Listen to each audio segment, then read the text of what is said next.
Bien, je vous propose que nous commencions cet atelier donc, qui s'appelle Transition énergétique et responsabilité sociétale des organisations.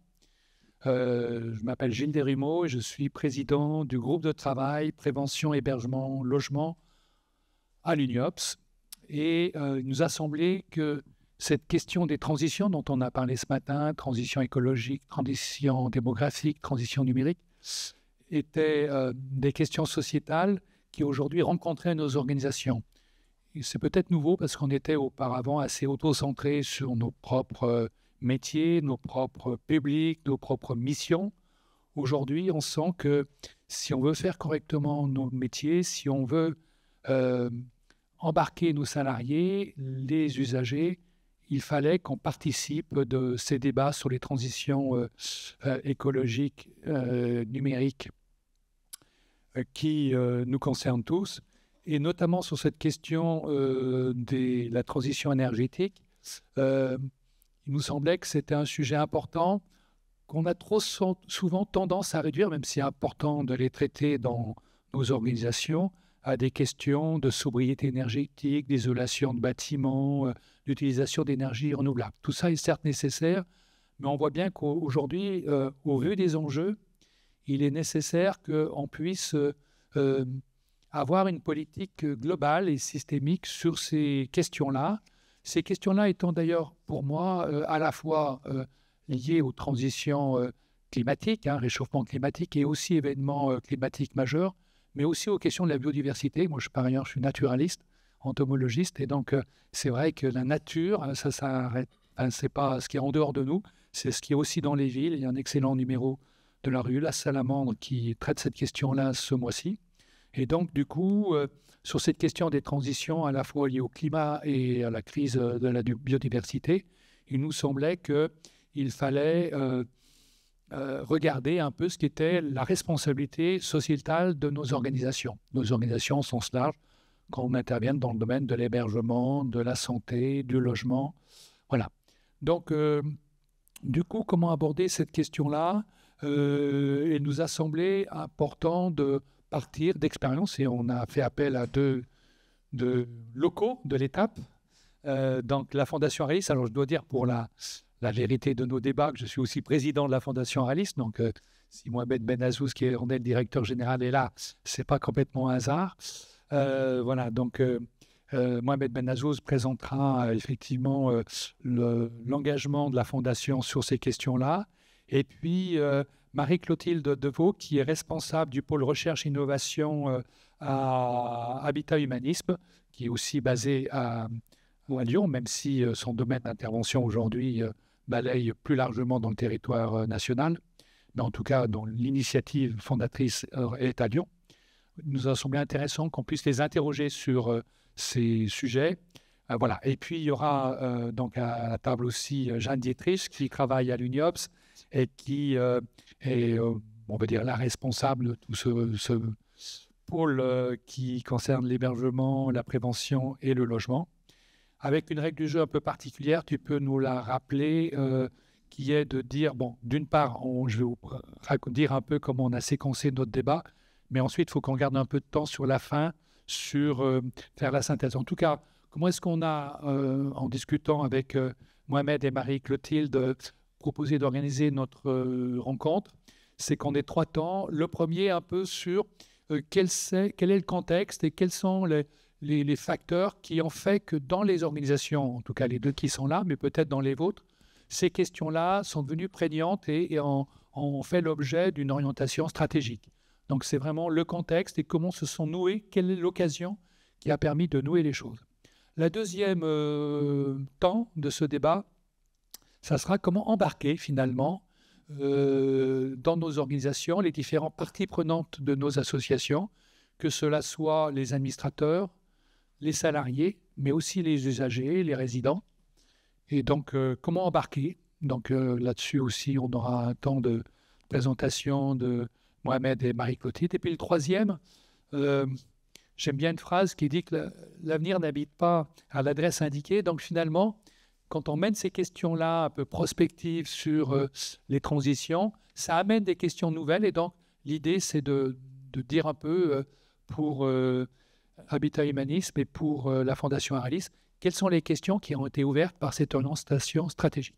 Voilà un peu comment vous propose d'organiser le débat. Donc, ce que je vous propose, c'est au travers de chacun de ces temps, c'est qu'il y ait Mohamed et Marie-Clotilde qui présentent un peu dans leurs associations comment les choses se sont passées ou se passent, et puis que vous ayez la parole pour dire un peu, vous, soit réagir, soit poser des questions, soit dire pour vous, est-ce que c'est des choses importantes et comment vous en avez fait peut-être une orientation stratégique dans vos propres organisations.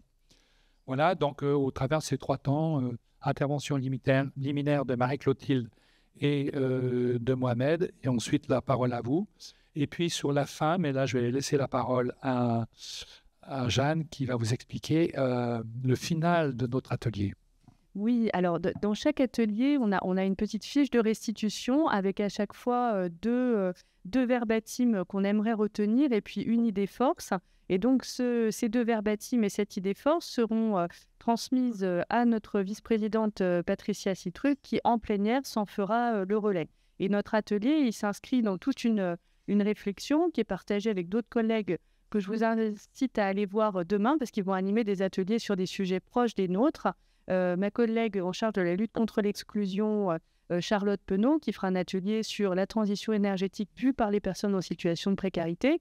Et puis mon collègue Joseph Ezin-Vovta sur la gestion et la tarification, qui sera sur le décret tertiaire, donc comment trouver des financements pour mettre en œuvre tout ce dont on va parler aujourd'hui. Voilà, donc l'idée, c'est de donner à voir tout ce qui ressort de nos ateliers pour que notre vice-président puisse s'en faire le relais en plénière. Donc, on prendra 10 minutes, un quart d'heure à la fin de l'atelier pour essayer de faire une espèce de synthèse et des points saillants qui sont ressortis de nos échanges. Dernière chose, quand vous aurez le micro et la parole, causer dans le poste parce que c'est enregistré, donc il faut causer dans le micro parce que voilà, sinon en l'enregistrement on n'entend rien. Et deuxième élément, si vous pouviez, quand vous intervenez, dire qui vous êtes et quelle organisation vous représentez. Et si vous êtes d'accord, je vais vous faire circuler une petite feuille pour que vous puissiez nous laisser vos contacts de manière à ce qu'on puisse vous recontacter sur le sujet et organiser peut-être un peu de lien entre vous. Si vous êtes d'accord, parce que RGPD oblige, vous n'êtes pas obligé de donner votre accord. Bien, ces préambules étant faits, c'est bon pour tout le monde, le programme de l'heure et demie qu'on a passé ensemble? Eh bien, on va y aller. Donc, écoutez, on n'a pas dit qui commençait, mais on peut peut-être commencer par Marie-Clotilde, par exemple. Voilà, Habitat Humanisme. Donc, un peu le premier temps de nos échanges, une vingtaine de minutes, c'est un peu comment les choses se sont nouées, comment ça se fait que Habitat Humanisme est engagé même une responsable d'un pôle recherche et innovation. C'est quand même pas banal. Oui, bonjour à tous. Il fonctionne, je pense. Donc effectivement, oui, depuis 2020, on a au sein de la fédération Habitat Humanisme, donc la fédération Habitat Humanisme, elle est effectivement localisée à Lyon et c'est un ensemble de pôles qui sont au service en fait de nos 59 associations territoriales qui couvrent à peu près les départements français. Et donc, au sein de ce pôle recherche et innovation, on porte un chantier transversal qu'on appelle transition écologique. Et pour répondre à la question, comment c'est venu, comment on a porté cette question, c'est une question qui a été inscrite en fait dans la stratégie Habitat et Humanisme 2020-2025. Notre 5e résolution, c'était vraiment accompagner la transition écologique et lutter contre la précarité énergétique de nos locataires. Voilà, donc ça c'était sur le papier. En 2020 on avait cette résolution dans notre feuille de route. Voilà, on doit quand même confier que la crise Covid a ralenti notre réflexion sur le sujet. Nos équipes ont été mobilisées sur d'autres sujets. C'est plutôt à partir de 2022 qu'on s'est remis autour de ce sujet-là, qu'on a construit ce chantier transversal, qu'on porte au niveau de la fédération et qu'on essaye de travailler, je vous expliquerai après, avec nos associations territoriales, avec l'enjeu vraiment d'embarquer l'ensemble des parties prenantes de notre mouvement associatif. Du coup, cette démarche, elle s'inscrit avec en toile de fond quelque chose que vous connaissez bien, j'imagine, c'est-à-dire le cadre global des 17 ODD, À partir de là, on a construit 3 axes dans ce chantier transversal. Vous pouvez dire ce que c'est les... C'est les objectifs de développement durable qui sont fixés par l'ONU, et qui sont un petit peu le cadre de transformation, on va dire, en matière de transition au niveau mondial. Donc, ce chantier transversal s'organise autour de 3 axes chez nous, qui renvoient aussi à la façon dont est organisé notre mouvement. On a un axe fort, parce qu'il nous concerne beaucoup. C'est l'axe de la rénovation énergétique de notre parc immobilier et les ambitions de sobriété énergétique des bâtiments et des logements que l'on construit. Ce n'est pas ce dont on va le plus parler aujourd'hui, vous l'avez compris. On a un deuxième axe sur l'accompagnement environnemental de nos locataires et de nos résidents que l'on accueille. Et puis, on a un troisième axe qui est autour de la culture transition, ce qu'on a appelé, nous, la culture transition. Et donc, c'est la transition écologique auprès de nos bénévoles et de nos salariés. Et donc, c'est bien de ce point-là principalement qu'on va parler dans cet atelier, puisqu'on ne l'a pas appelé responsabilité sociétale, RSE, responsabilité sociétale environnementale. Mais on est resté sur un terme assez global. Chez nous, et je finirai là-dessus, c'est vraiment pensé comme un travail collectif, mais je pense un peu comme tout le monde quand on s'engage sur ce sujet-là, qui est complexe, mais qu'on a essayé de construire comme un engagement des uns et des autres. On a fait le choix d'essayer d'infuser dans les différentes sphères, dans les différentes parties prenantes de notre mouvement, avec 2 paramètres quand même, le fait que chacun avance à son rythme et avec ses possibilités dans nos associations territoriales qui sont très différentes, très variables en termes de taille, de moyens. Et puis, sur les 3 axes que je vous ai présentés, même si on essaye de les faire avancer ensemble, on est bien conscient qu'on a à la fois des calendriers et des moyens budgétaires qui sont différents. Vous imaginez bien que la rénovation énergétique de notre parc de 5000 logements et de l'autre côté, des actions autour de la culture transition n'engagent pas les mêmes moyens, que ce soit des moyens financiers ou humains. Voilà, je m'arrête là sur la présentation. D'accord. Moi, je note 3 points. Donc, effectivement, une orientation stratégique, liminaire. Deuxièmement, des chantiers transversaux. Et troisièmement, on n'avait pas parlé, mais c'est vous, c'est-à-dire quelqu'un en charge du pôle recherche-innovation, parce que ça passe aussi par des... Oui, plus longtemps. Mais voilà, d'accord. Mais il y a bien les 3 choses présentes dans comment se sont vues les choses. Mohamed, comment ça s'est passé à Aralis? Alors, bonjour à toutes et à tous. La Fondation Aralis, peut-être juste planter le décor rapidement. C'est une fondation qui fait du logement accompagné, donc résidence sociale, pension de famille, hébergement d'urgence sur la région lyonnaise et 90%, 95% et le reste à Saint-Étienne. Donc, ça représente 4000 logements et je dirais une cinquantaine d'établissements. Comment ça s'est passé ? Alors, c'est très, je dirais, ça ressemble beaucoup à ce qui a été fait chez Habitat Humanisme. La première chose, ça a été, je dirais, convaincre le conseil d'administration, parce qu'il y a une question autour de la gouvernance, qui va porter, qui va impulser, qui va, je dirais, dynamiser et donner aussi les moyens, puisqu'on verra plus tard, c'est s'inscrire dans une politique de développement durable. Il faut s'en donner les moyens. Il y a quelque chose autour de convaincre, qui a été très fort au niveau du conseil d'administration. Donc, je pense que ça a été le démarrage. Et pour fixer les choses, ça a été, comme l'a souligné Marie-Clotilde sur Habitat Humanisme, d'inscrire ça dans notre projet stratégique 2020-2025. Donc, un axe stratégique dédié, je dirais, à la mise en place de la RSE. Donc, nous, on a nommé les choses parce qu'on voulait se mettre dans une démarche qui existait. Donc, nous, c'est bien la responsabilité sociale, sociétale des entreprises. Et pour ce faire, on a mis en place une responsable, donc qui a été à qui on a proposé ce poste en interne, donc responsable de la RSE, et qui a été formée. Donc elle est dans la salle, c'est Madame Laetitia Pavot, ma collaboratrice. Donc, tu peux lever la main. Donc ça me permettra de répondre aux questions que vous pourrez poser, mais surtout, elle va me permettre de me rectifier si je dis trop de bêtises, surtout sur la RSE. Je dirais que donc une volonté politique, et puis après, c'est la mise en place, je dirais, d'une démarche liée à la formation qui a été poursuivie par Madame Pao au sein de la Fondation. Et là-dessus, on a aussi essayé de s'inscrire sur des choses qui existaient déjà sur le territoire.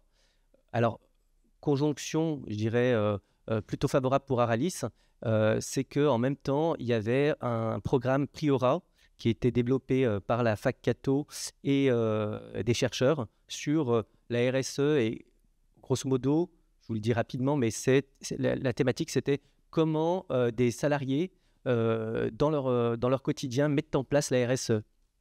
C'est comment on révèle en fait les bonnes pratiques qui existent déjà et faire prendre conscience qu'on a quelques gestes, on est déjà dans des démarches sans le savoir.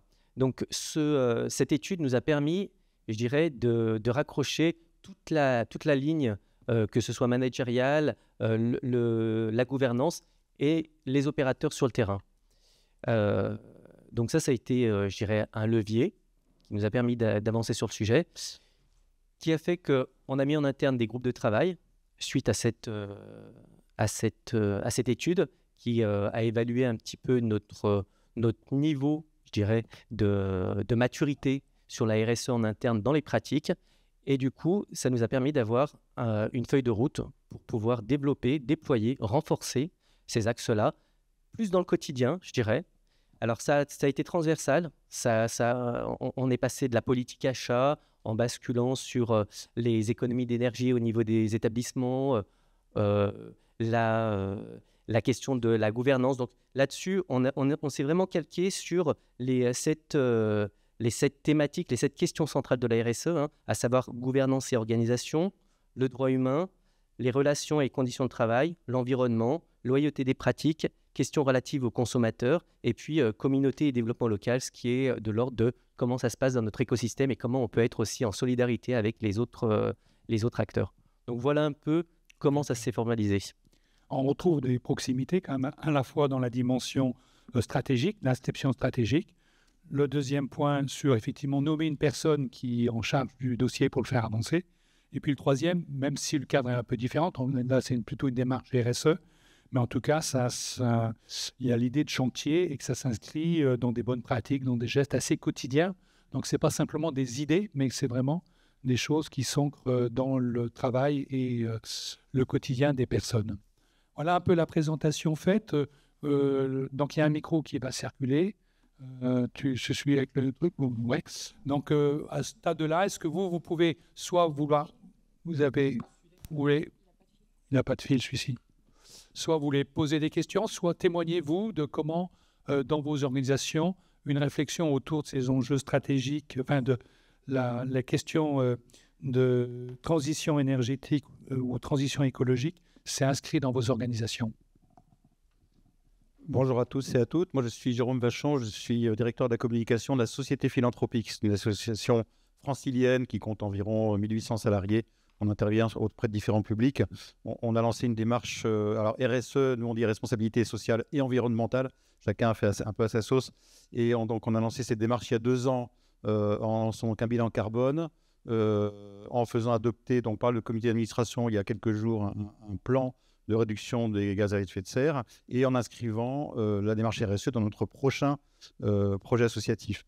Mais surtout, ce dont je voulais vous parler, c'est que je fais partie d'un groupe interassociatif qui a été créé il y a à peu près 2 ans, qui réunit des grosses associations, Croix-Rouge, Léopold Bélan, Vivre et Devenir, Armée du Salut, et donc il y a également les grandes fédérations qui sont présentes. Il y a la FEAP, Nexem, l'URIOPS et peut-être bientôt l'UNIOPS. Et donc ce groupe en fait réunit des responsables RSE ou l'équivalent de ces associations. Au départ, c'est un groupe à visée pragmatique, c'est un échange de bonnes pratiques. Et puis, chemin faisant, on est en train de réfléchir, pourquoi pas apporter un plaidoyer en faveur de la RSE dans nos organisations. Voilà, donc ça fait 2 ans qu'on travaille. Si certains d'entre vous sont intéressés par la démarche et souhaitent venir m'en parler, n'hésitez pas. Voilà. Ces ateliers sont aussi faits pour ça, pour effectivement faire du lien avec l'initiative. Non, mais vous avez tout à fait raison. Est-ce qu'il y a d'autres personnes qui souhaitent? Oui, là.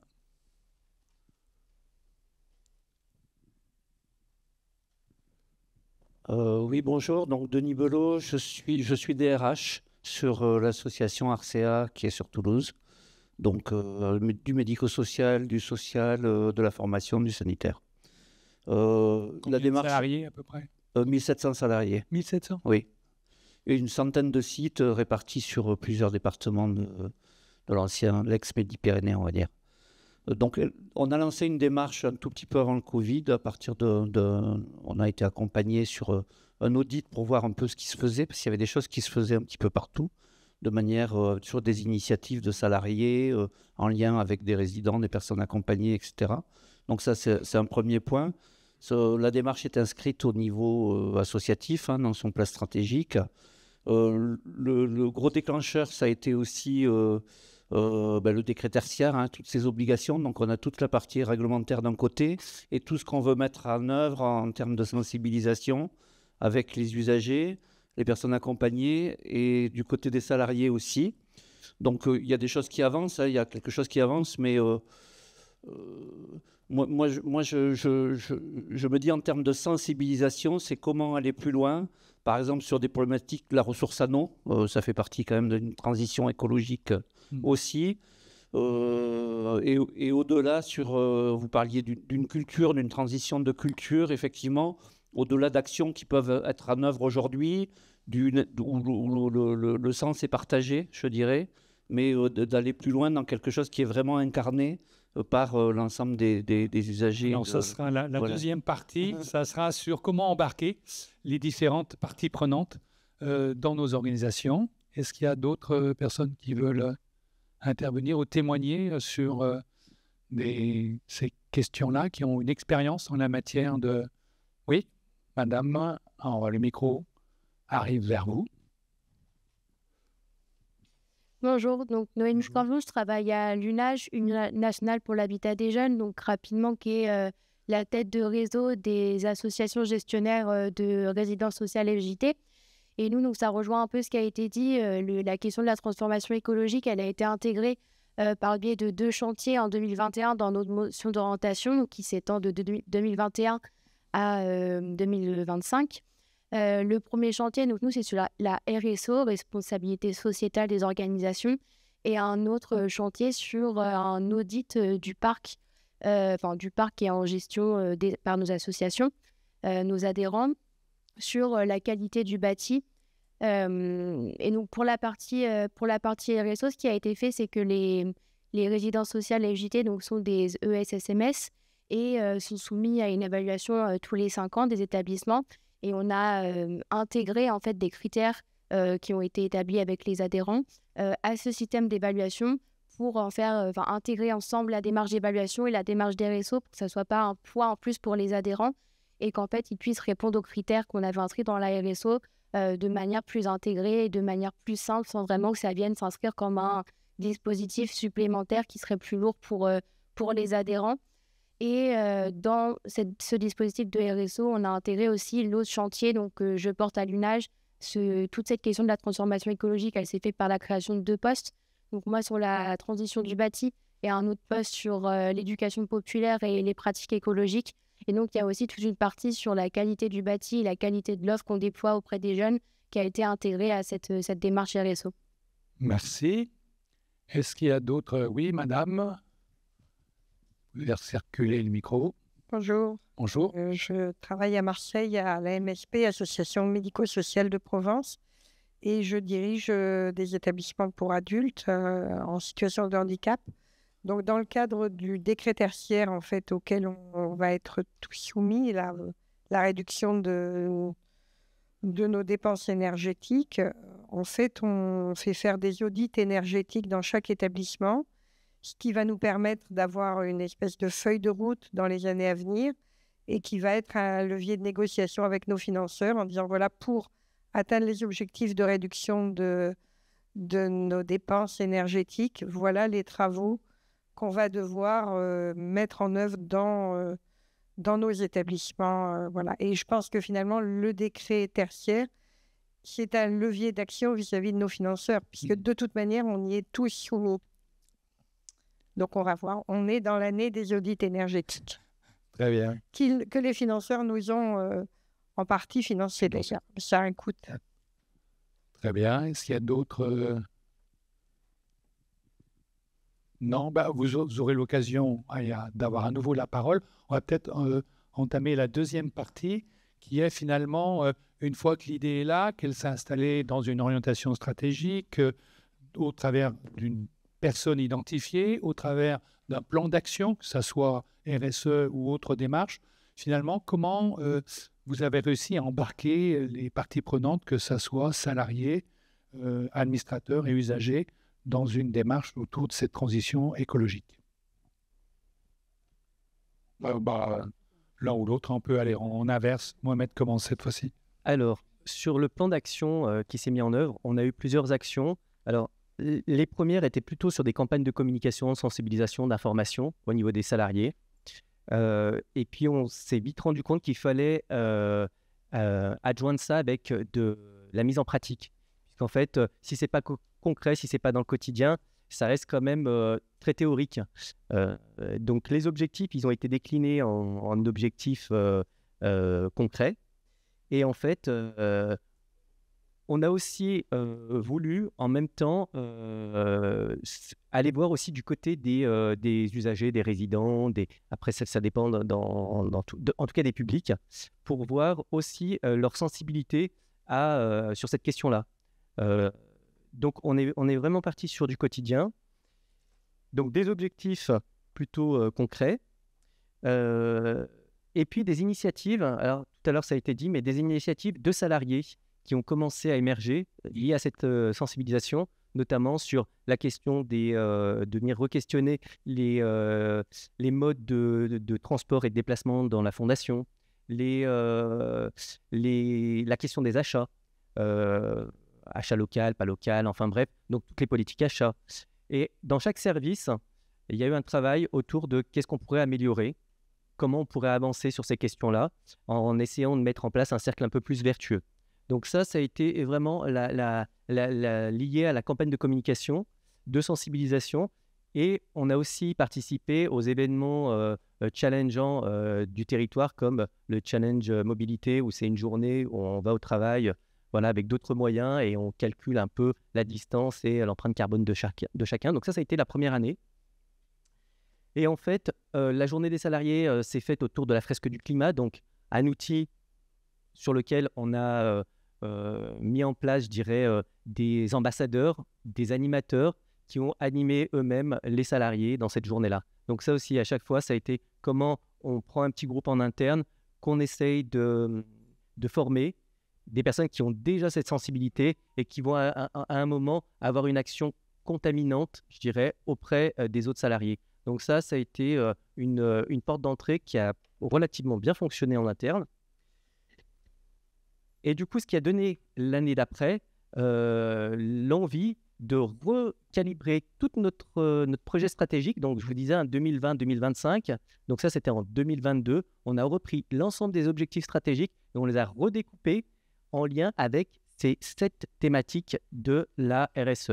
Donc, on a retraduit tous nos objectifs stratégiques en objectifs de la RSE, ce qui a permis de retrouver, de retravailler avec les salariés sur la vision et une vision partagée, partisane du côté de la RSE, de fait. Donc ça a été source de débat, d'échanges, et en fait, c'est là où il y a eu une grosse contribution des salariés.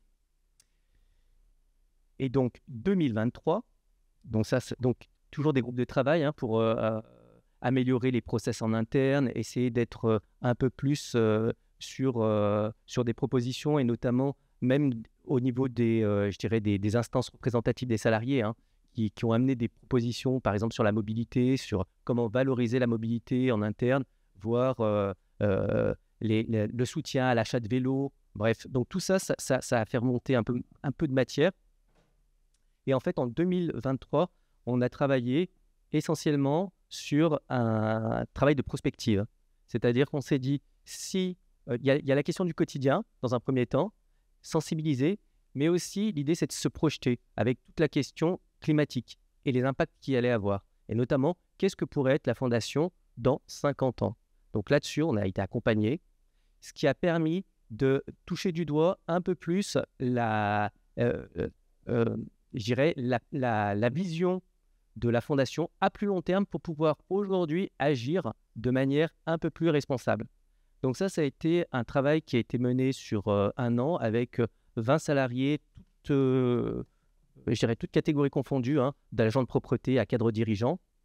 Donc une vingtaine de salariés sur les 120 de la fondation qui ont été formés, qui ont rencontré des personnes, alors ce qu'on appelle des personnalités remarquables, en tout cas des personnalités inspirantes, et qui ont permis de faire des scénarios, 4 scénarios, du plus catastrophique, je dirais, au plus favorable dans la projection, en prenant en compte la question de la rareté des ressources des politiques publiques, c'est-à-dire une baisse, et qui ont gradué la qualité de service à rendre au niveau des publics. Donc sur ces 2 axes, ils ont proposé 4 scénarios, ce qui a permis d'avoir, d'influencer en interne, en tout cas de voir ce qu'on pouvait aujourd'hui mettre en œuvre pour éviter les scénarios qu'on ne voudrait pas. Donc c'était un degré de sensibilisation différent. On se projette, on voit des scénarios, on essaie de choisir le plus positif, mais n'empêche que ceux qui sont plutôt défavorables nous obligent aujourd'hui à se poser la question de qu'est-ce qu'on peut mettre en place pour pas aller dans le mur. Voilà. Et donc là-dessus, on a eu l'atelier d'automne qui a été animé par Laetitia Pao. Tu peux dire ce que c'est, d'automne? L'atelier d'automne. Oui. Laetitia, si tu veux en dire 2 mots. Il faut parler dans le micro, sinon ça ne marche pas pour l'enregistrement. Donc le micro va arriver. C'est quoi d'automne? Alors, c'est quoi d'automne? C'est une inspiration, on va dire, du rapport de GIEC qui dit que d'ici 2030, 50, oui, on doit être, chacun doit avoir un bilan carbone individuel à 2 tonnes CO2 équivalent. Et donc, du coup, c'est sous forme de jeu. Ça dure 3 heures. Et on se met dans la perspective, effectivement, en 3 heures, de passer de 2020 à 2050. Et puis, de réfléchir sur des actions individuelles et des actions collectives.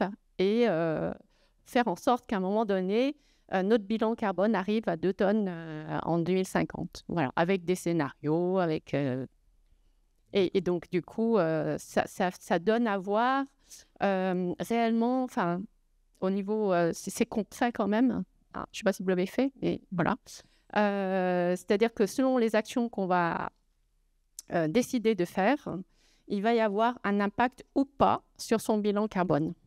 Voilà. Et je trouve qu'effectivement, une fois que les salariés ont réalisé un atelier de la fresque du climat, les 2 tonnes, c'est beaucoup plus concret et c'est vraiment, ça donne à voir. Et par ailleurs, il y a eu un bilan carbone qui a été fait sur le parc. Tout à fait, oui. On a fait aussi le bilan carbone. Donc ça, c'était 2023. Voilà. Et puis à l'heure actuelle, on est en train de travailler sur le plan d'action issu de ce bilan carbone pour justement envisager des actions pour réduire nos émissions à effet de gaz.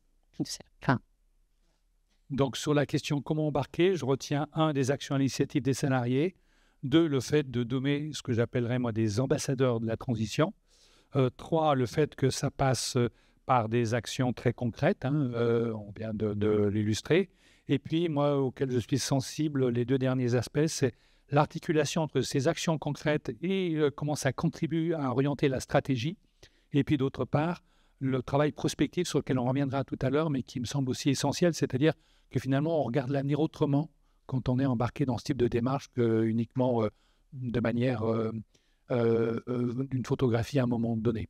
D'accord. Je voulais rajouter, alors peut-être que je n'ai pas entendu, Gilles, mais en tout cas, nous, au niveau interne, on a aussi créé un groupe d'ambassadeurs FSE qui vont justement travailler sur la question de comment on va embarquer tout le monde. Et là, au niveau de la fondation, comme on est organisé en différents territoires, il y a une représentativité de tous les territoires, tous les services. Et là, on va travailler sur vraiment des actions concrètes au niveau du quotidien, quoi. Et moi, je voudrais simplement témoigner, parce que par ailleurs, comme je suis président de la Fondation, non mais je veux dire, vous imaginez pas comment ça peut mobiliser finalement des équipes de salariés qui trouvent au-delà de leur quotidien un projet collectif et derrière ces temps de rassemblement, c'est vachement important parce que c'est là où on sent vivre l'âme, je peux dire, d'une fondation, d'une association, quoi. Vraiment, il y a une dimension d'engagement collectif que je voudrais souligner en tant que président de cette fondation. Marie-Clotilde, comment ça se passe du côté d'Habitat Humanisme? Alors, du côté d'Habitat Humanisme, peut-être que je vais rappeler que Habitat Humanisme, c'est un mouvement qui est d'abord commencé par loger des personnes en difficulté et les accompagner. Et puis, au cours du temps, on a d'autres branches d'activités qui se sont greffées, hein. Donc, on a une branche logement accompagné, on a une branche qui est autour du médico-social avec un réseau d'EHPAD, hein. Et puis, on a une branche autour de l'accueil d'urgence. Donc, c'est vraiment ces trois branches ensemble, hein, qu'on essaye d'embarquer, hein, dans notre transition écologique, autour de la transition écologique. Du coup, je reprends l'histoire où je me suis arrêtée dans ma présentation.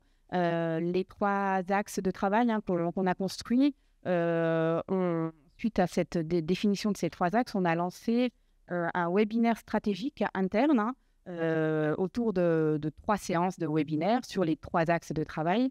Au cours de...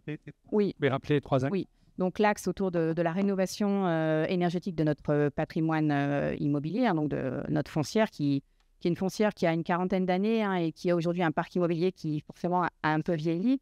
Donc, voilà, on a 5000 logements, hein, qu'on a construits au cours du temps. Et puis, on a 5000 autres logements qui sont des logements que nous prêtent, entre guillemets, hein, des propriétaires solidaires. Donc, 10 000 logements voilà, qui sont voilà, à accompagner sur le plan énergétique aussi. Pas tous, et pas tous du même niveau. Voilà, donc ça, c'est le premier axe. Deuxième axe, l'accompagnement environnemental des personnes qu'on accueille, de nos résidents, hein. Et puis, troisième axe que j'ai appelé tout à l'heure la culture transition, comment on embarque nos bénévoles et nos salariés. On est à peu près 2000 salariés avec les établissements médico-sociaux et 5000 bénévoles aujourd'hui. Donc, voilà comment, voilà, pour donner un peu de périmètre. Donc, on a construit ces trois rendez-vous, hein, au cours de l'année 2023. Sur le même format, on avait toujours 2 heures. On présentait des expériences internes. Qu'est-ce qu'on faisait déjà, en fait, en matière de transition écologique dans nos associations, sur chacun de nos axes de travail. Puis ensuite, on a invité quelqu'un d'une autre association à venir témoigner comment ils faisaient chez eux, pour aussi s'inspirer, échanger. Et enfin, on concluait sur qu'est-ce qu'on avait, j'ai envie de dire, en magasin comme outils, boîte à outils, petits supports, parce qu'on était vraiment au début de notre démarche, à partager, à mettre à disposition pour nos associations sur les territoires. Donc, on a fait ça pendant une première année.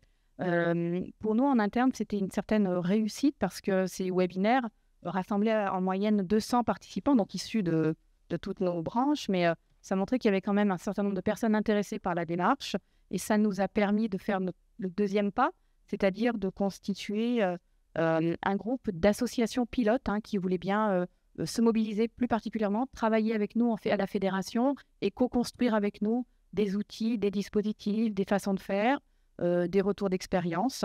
Donc ça, c'était vraiment très, très important pour nous, hein. On a pu voir que, en fait, sur les territoires de nos associations, il y avait des fresques du climat, des ateliers d'automne, des petits challenges sur la mobilité également. Voilà, on a tous un peu les mêmes outils, en fait, mais c'était intéressant pour nous d'avoir ce retour et de voir que il se passait des choses et que c'était intéressant de les partager.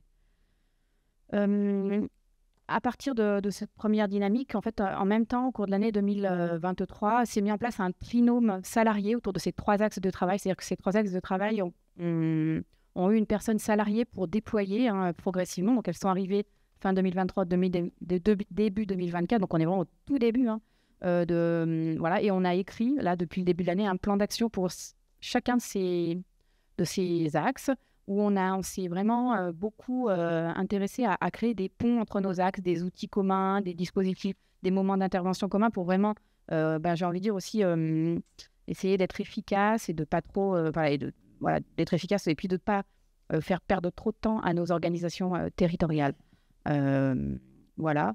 Notre webinaire est terminé, mais on a voulu en fait conserver un lieu d'échange, de discussion autour de la transition. Du coup, on a lancé un café transition virtuel, c'est-à-dire que tous les 3e jeudis, en ligne, eh bien, les gens qui souhaitent voilà, échanger sur cette question-là voilà, peuvent se connecter et on le fait de façon très volontaire et puis surtout libre. Souvent, on choisit un intervenant qui partage une expérience et puis on laisse la parole après aux uns et aux autres sur ce qu'ils voudraient partager, expérimenter.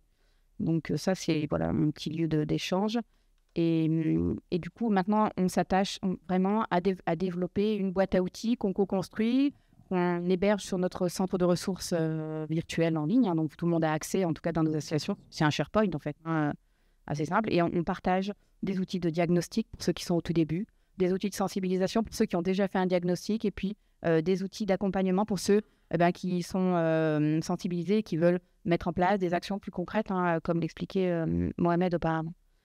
Je conclurai sur une chose, ce qu'on essaye aussi beaucoup de faire, mais c'est aussi parce qu'on est un mouvement décentralisé, c'est que sur les territoires, chacune des associations essaie, quand elles ont des besoins ou quand elles ne se sentent pas assez armées, à nouer des partenariats locaux avec des structures d'accompagnement ou d'autres associations qui ont pu expérimenter ou qui veulent se lancer sur ce chantier-là pour aussi à la fois partager l'expérience, rationaliser les pratiques.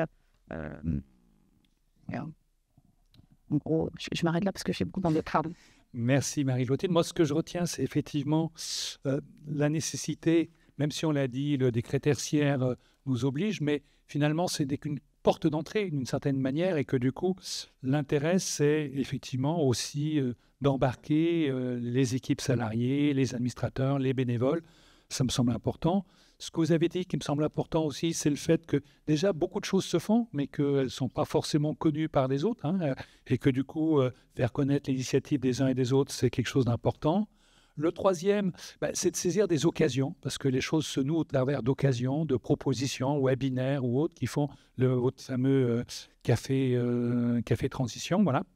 Et que du coup, dernier élément que je retiens aussi, c'est de proposer des outils. C'est-à-dire que là-dessus, il existe des choses, on a parlé de presque du climat, il y a plein d'outils qui existent qui peuvent permettre très concrètement à des salariés, à des bénévoles, des administrateurs, de se saisir de ces questions.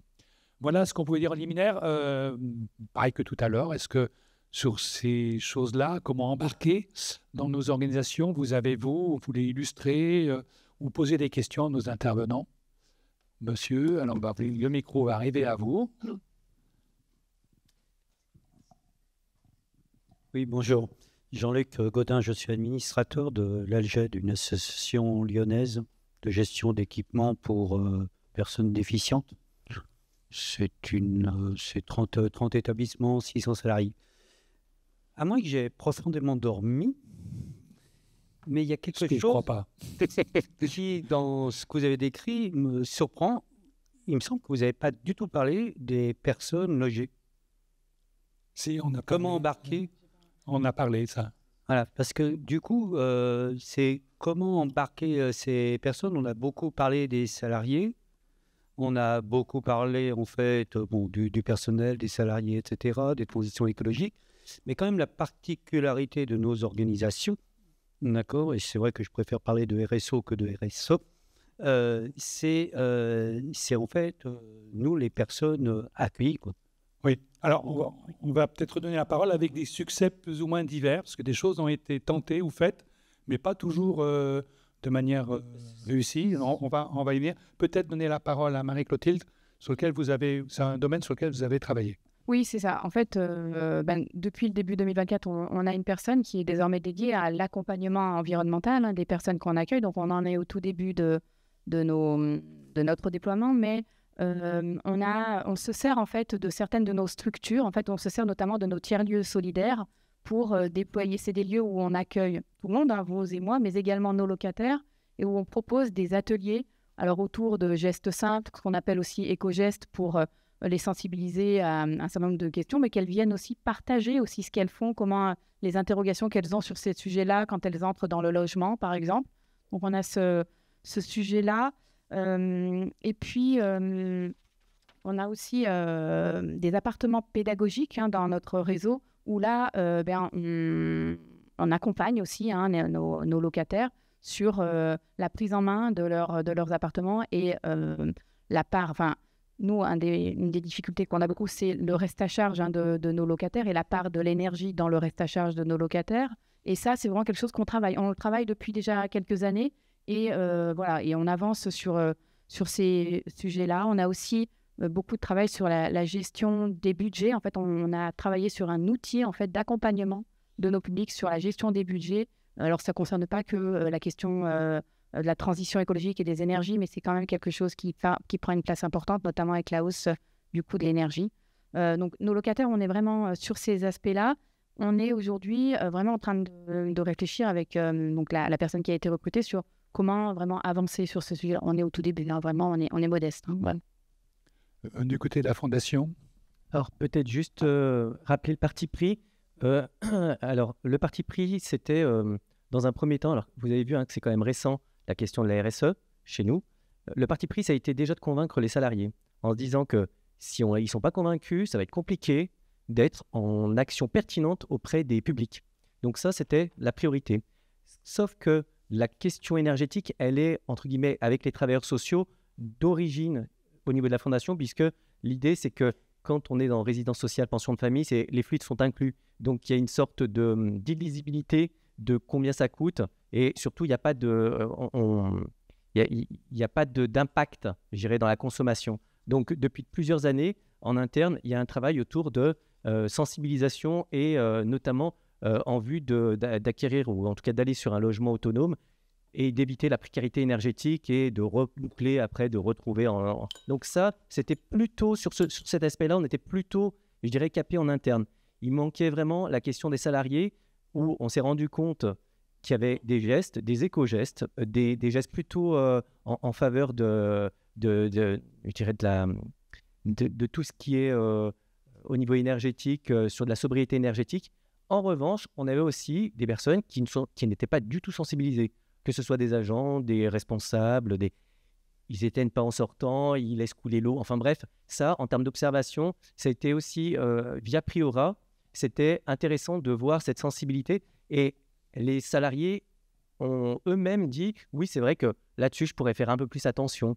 Donc c'était vraiment le parti pris, c'est les salariés, même s'il y avait quelque chose qui se faisait du côté du travail social, ce n'était pas assez suffisant. Les gardiens, quand ils font un état des lieux, l'idée, c'était de faire un état des lieux qualifié RSE. C'est-à-dire de pouvoir passer cette information et dire « oui, faites attention, là-dessus, c'est du tout inclus, mais sachez qu'en sortant, là, vos gestes, ils sont importants. » Donc, c'est un peu ça. L'idée, c'était d'aller vraiment te forcer l'aspect du côté des salariés qui sont, entre guillemets, nos ambassadeurs et qui sont, eux, au contact quotidien avec les publics. Voilà, c'était un peu ça. Du côté des fresques du climat, je crois, Laetitia, ça n'a pas marché d'enfer, non? C'est ça? Si on peut passer le micro. Alors, c'était plus une circonstance. Donc, du coup, c'est vrai que la fresque du climat, elle est un peu complexe en termes de compréhension, on va dire. Et donc, du coup, l'idée, c'était de réaliser des fresques du climat avec les enfants et les parents et d'utiliser la fresque junior, qui est beaucoup plus accessible. Et malheureusement, le jour où on avait prévu de réaliser l'atelier, les enfants étaient partis ailleurs, sur une autre animation, beaucoup plus attractif, qui était un spectacle, je crois. Bon, voilà. Et donc, du coup, on n'a pas eu le nombre de personnes requises pour pouvoir réaliser cette fresque. Mais on ne baisse pas les bras, on va essayer de recommencer, d'organiser de nouveau les fresques pour pouvoir justement sensibiliser notre population. Par ailleurs, on a quand même un groupe de travail qui se penche sur la question effectivement des fluides et qui est en train de réaliser, donc là ils ont conçu un atelier ludique, comment dirais-je, pragmatique, concret, sur la question des fluides avec à la sortie un kit qui va permettre aux résidents de pouvoir vraiment réaliser un petit peu leur consommation, ce que ça donne, etc. Donc, ces ateliers vont se dérouler là. Donc, il est prévu d'en réaliser d'ici la fin, je crois là sur le mois d'avril. Et puis ensuite, on va dérouler sur tout l'ensemble des sites, en fait. Merci. Est-ce qu'il y a sur cette question de comment embarquer l'ensemble des parties prenantes? Oui, monsieur. Hop.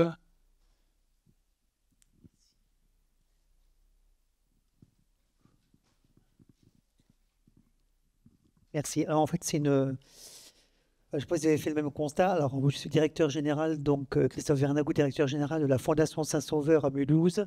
Donc, 900 lits et places dans le médico-social et le social, de la petite enfance, en passant par les personnes en situation de handicap et les personnes âgées avec des EHPAD notamment, mais aussi USLD, SMR. Bon, on a tout un éventail.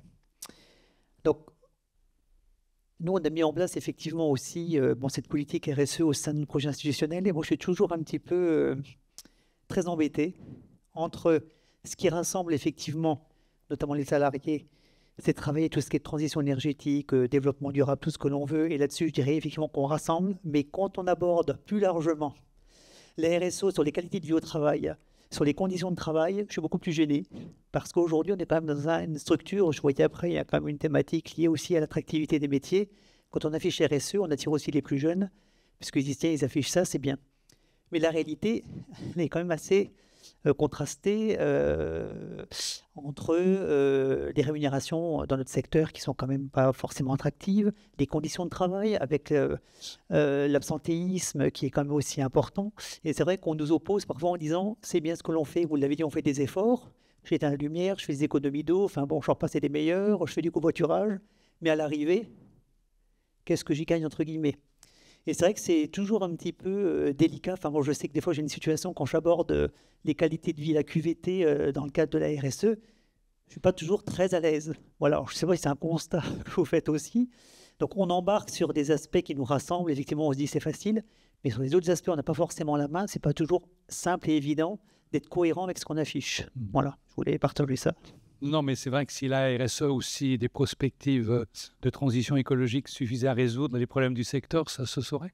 Mais en tout cas, je pense que ça peut contribuer dans les organisations à motiver un certain nombre d'administrateurs, je suis administrateur par ailleurs, de salariés et de résidents aussi, qui sont quand même impactés par une ambiance générale sur cette question aujourd'hui des transitions qui apparaît une responsabilité, pour parler comme Pierre Zambalan ce matin, une responsabilité de chacun et pas simplement de extérieur ou de ce qui se passe à la télé. Est-ce qu'il y a sur cette question de comment embarquer d'autres... Oui, merci Fabienne de ce transport de micro. Merci. À la fin de l'atelier, vous aurez fait beaucoup de kilomètres. Alors, on a parlé effectivement des salariés, vous avez parlé aussi des administrateurs. Nous, à la Société Philanthropique, on avait fait d'abord le pari de travailler des administrateurs. Parce qu'il nous semblait important de les embarquer. Si eux ne suivent pas, ça ne peut pas marcher. Donc on a vraiment mis le paquet avec un argument, un plaidoyer vraiment bien construit. Leur rappeler qu'on a beaucoup d'obligations maintenant. Hein. On a parlé du décret tertiaire, mais il n'y a pas que. Il y a la loi Egalim, il y a la loi sur les mobilités, il y a les critères de la HAS aussi maintenant qui sont à prendre en compte. Il y a beaucoup de choses qui nous poussent à nous engager. Et donc, on a essayé de les convaincre, ce qui a fini par se produire. Pour l'anecdote, d'ailleurs, je dois reconnaître que ce sont plutôt les administratrices qui ont été sensibles que les administrateurs au départ. Maintenant, tout le monde est convaincu. Donc, voilà, c'est vraiment un angle important, à mon avis, de conviction. Tout à fait. Bien, je vous propose qu'on passe, s'il n'y a pas d'autres questions, mais il y aura encore un troisième temps, on pourrait continuer. C'est finalement de dire, on a vu comment se sont nouées les choses au démarrage, comment vous avez mené des actions pour embarquer un certain nombre de salariés, d'administrateurs, de résidents ou d'usagers. Finalement, qu'est-ce que ça produit comme nouvelle question? Qu'est-ce que ça produit comme effet un peu inattendu, le fait de mettre en place ce type de démarche? C'est une question. Clotilde. Alors, c'est vrai que ça a ouvert, en fait, après moi j'ai construit un petit peu la réponse autour des impacts que ça a eu, cette démarche, de ce que ça nous a permis aussi de constater comme réussite, mais encore comme chemin à parcourir aussi sur ce sujet-là. Et je pense qu'on n'est quand même pas encore... on est au début du chemin, j'ai envie de dire. Nous, on a d'abord constaté en interne, parce que c'était vraiment une démarche quand même relativement nouvelle, cette approche d'une transition écologique qu'on essayait de partager et de rendre collective. On s'est déjà satisfait un petit peu du succès de ce cycle de webinaires qu'on a mis en place, qui nous a permis aussi d'ouvrir le dialogue avec les différentes parties prenantes. Ça, pour nous, ça a été vraiment notre première petite réussite à notre échelle. Ça nous a permis de susciter beaucoup de partage d'initiatives, partage d'expérimentations. On a construit beaucoup de catalogues d'innovation autour de ce sujet-là chez nous et qu'on a mis en partage avec nos différentes parties prenantes et avec nos associations sur le territoire. Donc ça, c'était déjà intéressant de cette prise de conscience des démarches de transition écologique qui existaient déjà sur les territoires. Ça a permis aussi d'enclencher, comme je vous l'ai dit, le plan d'action des 3 axes de travail qu'on s'est fixés, en les déployant à court, moyen et long terme, avec comme tous les plans d'action qu'on peut construire, mais vraiment l'idée aussi de se dire que les associations, elles pouvaient embarquer de la façon dont elles voulaient, c'est-à-dire de se dire si elles voulaient commencer par une action à 6 mois, un plan d'action court, et puis voir après, on leur a vraiment proposé de construire leur plan d'action avec leurs moyens et avec la façon dont elles souhaitaient s'approprier le sujet. On n'a pas du tout, on n'a rien imposé sur ce sujet-là. Voilà. Alors, du coup, ça a eu aussi comme effet, nous, c'est qu'on s'est rendu compte qu'il y a beaucoup d'associations qui voulaient faire leur diagnostic, voir où elles en étaient, prendre conscience de cet aspect-là. Donc, on a été un petit peu, cette remontée-là, elle a été importante. Donc, on a vraiment outillé nos associations pour faire ce diagnostic. Soit elles portaient cela en interne parce qu'elles avaient des personnes qui étaient motivées, qui avaient vraiment envie de porter ce diagnostic. Soit, là, il y en a qui commencent de se faire accompagner par des structures externes qui viennent les accompagner. Et vraiment, elles en sont à peu près toutes là. On s'est rendu compte que les fresques du climat, les ateliers d'automne, les premières réflexions autour des mobilités, des forfaits mobilité pour les salariés avaient commencé vraiment de prendre place sur les territoires. Donc c'est vraiment, voilà, nous, où on en est aujourd'hui, on est vraiment, et je veux le rappeler quand même parce qu'on parle de beaucoup de choses, on a l'impression qu'on fait énormément de choses sur ce sujet-là, mais il y a beaucoup de modestie et d'humilité dans ce qu'on fait parce qu'on avance à petits pas sur ces sujets-là. Le chemin, il est encore long. Il faut accepter que les uns et les autres aient des rythmes différents. Alors, des rythmes différents de nos 3 axes de travail, rénovation, accompagnement de nos locataires et accompagnement de nos bénévoles et salariés. Ces 3 axes, ils n'ont pas du tout le même calendrier ni le même rythme, et ça, il faut l'accepter, même quand on doit coordonner l'ensemble de la démarche, et c'est parfois pas évident. Et puis, le dernier point qui, pour nous, est aussi compliqué, c'est que ça demande des moyens humains et des moyens financiers importants qu'on n'a pas toujours, que ce soit au niveau de la fédération ou sur les territoires.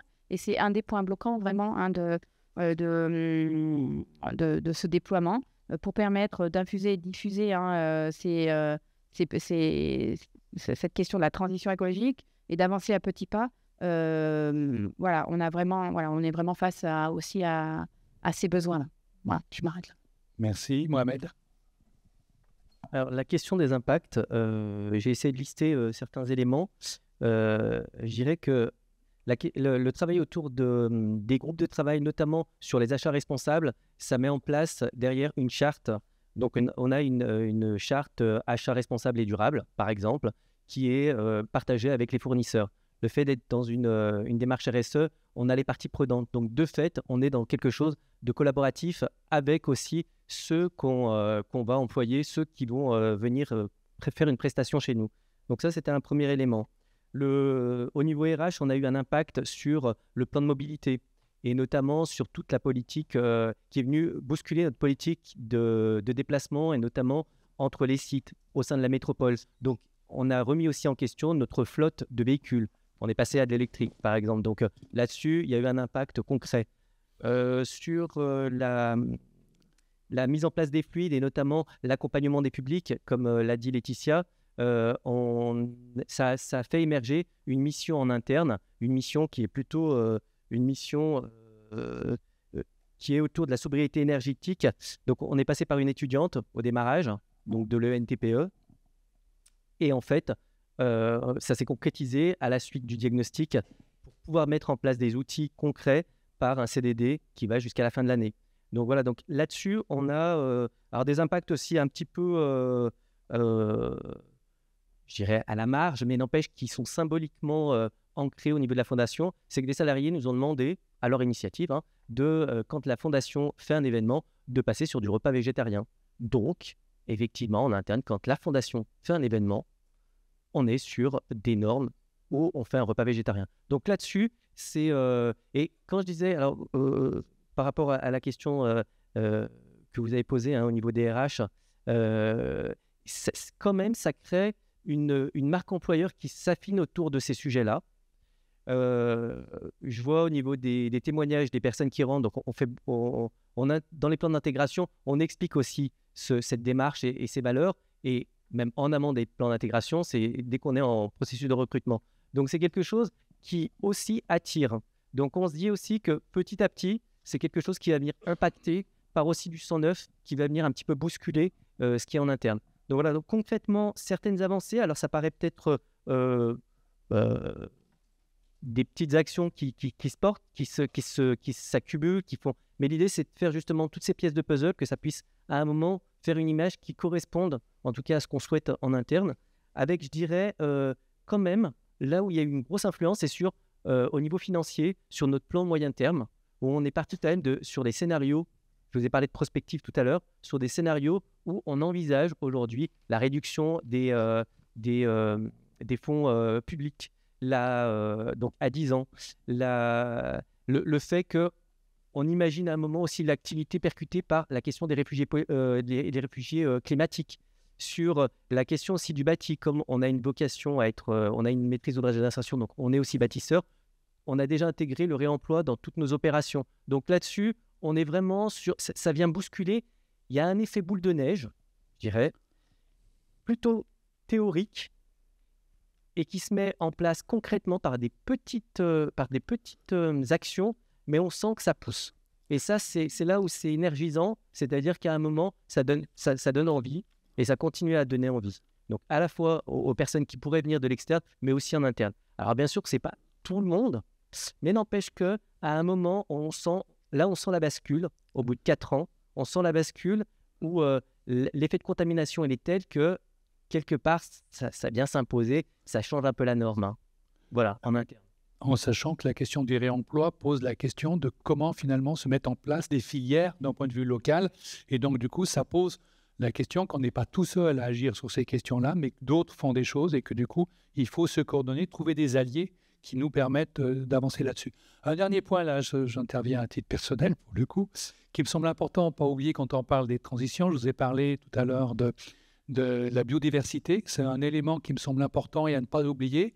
Vous savez certainement que la biomasse des insectes, en 30 ans, elle s'est écroulée de 75%. Donc derrière 75% de la biomasse des insectes qui disparaissent, après de nombreuses études qui vont toutes dans le même sens, ça signifie qu'il y a toute une chaîne alimentaire, depuis les oiseaux jusqu'à ceux qui mangent des oiseaux qui sont impactés. Donc derrière, c'est effectivement la biodiversité qui est impactée. Et que du coup, dans nos organisations, dans les établissements qu'on peut gérer, il y a de la nature dans nos établissements, il y a des capacités de végétaliser, mais de végétaliser, il n'y a pas très longtemps, j'ai été amené de faire une expertise sur une végétalisation et c'était que des végétaux exotiques, c'est-à-dire qui finalement n'ont pas avec eux le cortège d'insectes, de bactéries, de champignons qui vont avec les végétaux locaux. Donc derrière les questions de végétalisation, il y a des questions de biodiversité, il y a des questions aussi de lutte contre les épisodes de canicule, il y a des enjeux autour c'est ma spécialité, les questions de pollinisation. Vous savez qu'aujourd'hui les pollinisateurs s'écroulent, notamment les abeilles sauvages dont je m'occupe particulièrement. Et donc du coup, là aussi une réflexion à avoir sur quel fleurissement, quelles fleurs on peut mettre dans l'établissement, ça me semble des dimensions importantes. Et finalement, c'est de se dire que modestement, chacun peut... la nature, voilà, c'est ce que je disais tout à l'heure, ce n'est pas simplement ce qui est à l'extérieur des villes, c'est aussi ce qu'il y a dans nos villes, ce qu'on fait chez nous, dans nos établissements, voire même dans nos vies personnelles. Mais ça, c'est une autre question. Et en tout cas, je pense qu'il ne faut pas oublier cette question et que cette question des transitions, on l'abordait sous l'angle des économies d'énergie, c'est vertueux, c'est bien, mais derrière, oui, ça permet de tirer des ficelles qui abordent aussi cette question de la biodiversité qui me mobilise par ailleurs de manière importante dans mon existence. Voilà, donc voilà sur un peu les effets. Qu'est-ce que sur finalement les impacts de cette RSE, qu'est-ce qui est en jeu derrière cette démarche stratégique de tirer ce fil de laine qui est celui de la sobriété énergétique? Qu'est-ce que vous auriez envie, vous, de témoigner, de rajouter ou de questionner par rapport à ce qui s'est dit?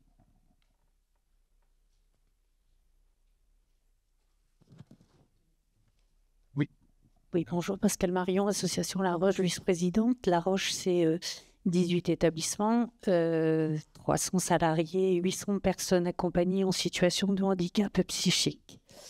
Le premier impact, ce que je voulais souligner, c'est que l'énergie, c'est une affaire de spécialistes et qu'on se rend compte que dans nos associations, on n'a pas la compétence et qu'il faut vraiment se doter d'une compétence pour pouvoir ne serait-ce qu'être capable de renégocier nos contrats d'énergie qui souvent sont en décalage avec nos usages, pouvoir réfléchir et travailler sur le développement des énergies renouvelables, avoir les bons réflexes quand on engage une rénovation sur nos locaux, etc. etc. La deuxième chose, je voulais rejoindre l'administrateur d'Alred, où je n'avais pas entendu moi non plus comment on mobilisait les personnes concernées, et juste de vous dire que c'est un sujet qui est très, très mobilisateur. Et tout comme nous développons dans nos axes stratégiques la RSE, on développe le pouvoir d'agir des personnes concernées, en particulier dans les conseils de vie sociaux. Et on a remarqué à La Roche que c'était un sujet hyper mobilisateur et que nos personnes concernées ont plein d'idées. Alors effectivement, dans l'action, on va y aller par strate, c'est-à-dire déjà, vous l'avez tous dit, hein, un bilan énergétique de nos bâtiments, une prise de conscience collective et en l'occurrence de poser la question, connaissons-nous le budget énergétique en pourcentage de notre budget global? Qui le connaît? Je ne suis même pas sûre que les administrateurs le connaissent. Et en fait, quelle est notre capacité ou notre objectif d'économie d'énergie? Donc, quand on travaille sur des actions collectives avec des quiz énergétiques, on s'appuiera sur nos fournisseurs d'énergie, par exemple, ou l'ADEME ou d'autres, déjà à comprendre comment on fait des économies d'énergie. Après, on a eu l'idée de créer des binômes d'ambassadeurs sur chacun des sites, c'est-à-dire des binômes de personnes concernées et de salariés qui, sur leur site, vont avoir plein d'idées pour faire des économies d'énergie. Des choses toutes bêtes, hein, quand les radiateurs marchent et que vous allez dans les cuisines et que vous voyez que les fenêtres sont ouvertes, c'est juste pas compliqué de comprendre qu'on est en train de payer de l'énergie et un budget qui pourrait servir par contre à isoler une porte et donner du confort. Voilà, donc ça me paraissait important de lier la partie stratégique et le pouvoir d'agir des personnes concernées dans une action qui est vraiment très mobilisatrice. Mais on l'a dit, en fait, c'est effectivement important, mais ça passe principalement, enfin d'abord, pas principalement, mais d'abord par une stratégie, des personnes, des moyens d'action qui sont définis. On est presque au bout de l'atelier.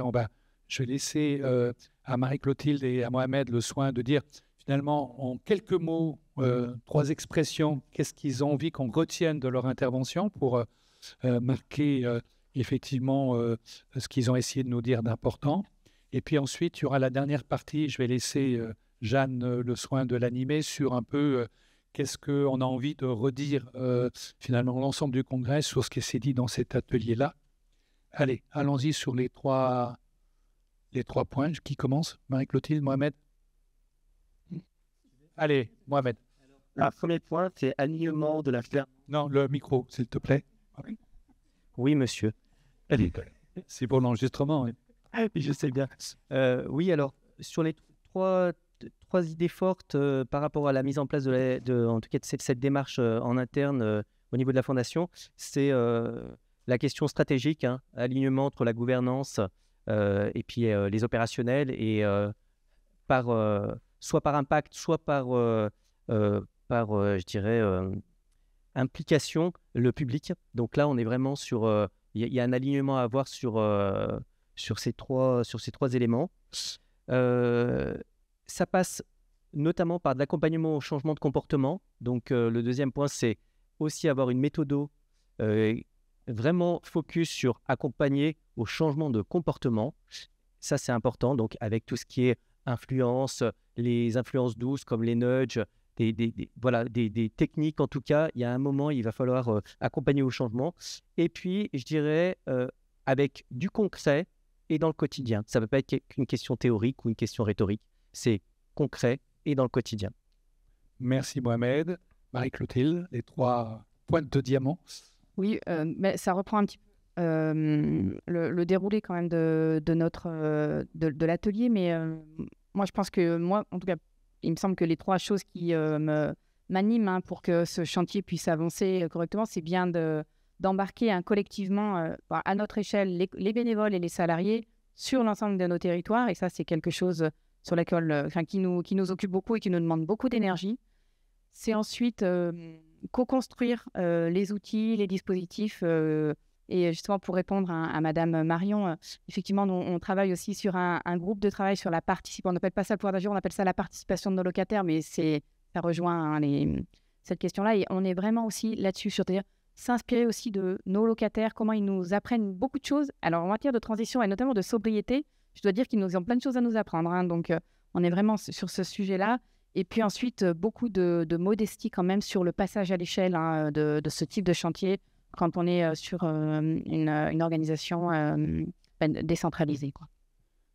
Bien, je vais laisser à Jeanne le soin de mener le travail de synthèse. Oui, alors je vais vous proposer un résumé de ce que j'ai retenu à partir des points des intervenants, de ce que vous avez dit, de vos questions, etc. Et puis, dites-moi si ça correspond bien à ce que vous retenez vous-même ou pas.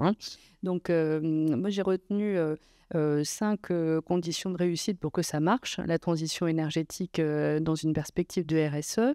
Un premier élément qui est inscrire la démarche dans un projet stratégique avec une dimension transversale des différentes actions qui sont envisagées, de la politique de l'achat à d'autres dimensions. Alors, on a vu politique des achats et puis d'autres domaines.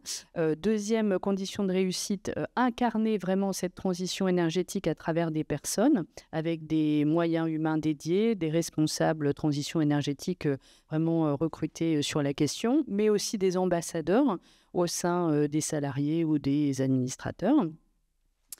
Troisième condition de réussite, avoir des outils pour accompagner à la transformation et au changement. On en a cité beaucoup, la fresque du climat, des appartements pédagogiques avec gestion de budget sur l'énergie, s'inscrire dans des événements comme les challenges mobilité, mettre en place des ateliers d'automne, utiliser des cafés transition virtuels, mettre en place des webinaires.